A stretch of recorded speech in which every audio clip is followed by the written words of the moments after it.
Shabbat Shalom.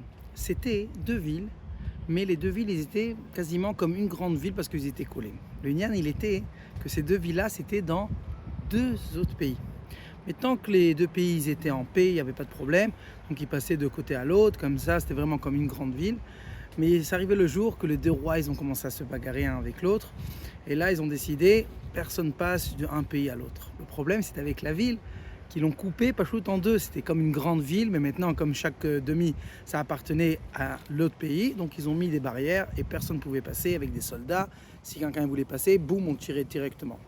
Le problème de la ville, c'était quoi? Qu'il n'y avait qu'un cimetière, il n'y avait pas de cimetière. Donc la seule façon de passer d'une ville à l'autre, c'était seulement pour faire une levaya. Ça veut dire s'il faut enterrer quelqu'un, donc il passait. Et donc il y avait un socher, quelqu'un qui il dit mais qu'est-ce que je fais? Il passait de la marchandise d'ici à là-bas. Jusqu'à qu'il a eu l'idée. Il a dit j'ai une très bonne idée. Je veux faire comme si c'est une levaya.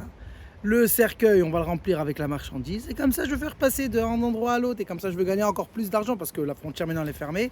Là, c'est cher, là, c'est pas cher. Et comme ça, il a commencé à faire. Au début, chaque fois, il cherchait des autres personnes pour qu'ils vont faire comme si qui pleurent parce que c'est une levaya, quelqu'un qui est mort. Bien sûr, dès que vous voyez le cercueil avec des gens qui pleuraient, il leur faisait passer. Mais avec le temps, il s'est habitué.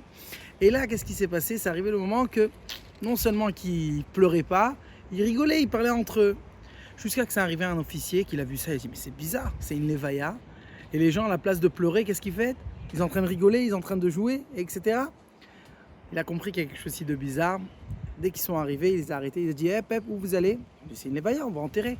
Il a dit ouvrez s'il vous plaît le cercueil. Dès qu'ils ont compris que maintenant ils vont retrouver, ils vont le mettre en prison, tout le monde a commencé à pleurer. Et là l'officier il a dit qu'est-ce que vous êtes bête. Dans le moment que vous devez pleurer dans la levaya, vous avez rigolé.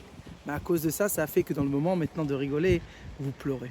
Et ça, c'est si vous voulez, c'est exactement le mois de Chodesh Elul. Ki titzei la milchama.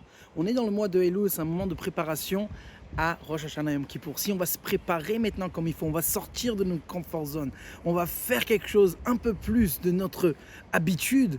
Donc là maintenant, on va être un peu plus comme ça pour avancer. Mais Rosh Hashanah Yom Kippour, on va rigoler, on aura une bonne douce année. Bezrat Hashem, venez, on va sortir de notre comfort zone et comme ça, on va mériter tous Shana Tova Umetuka.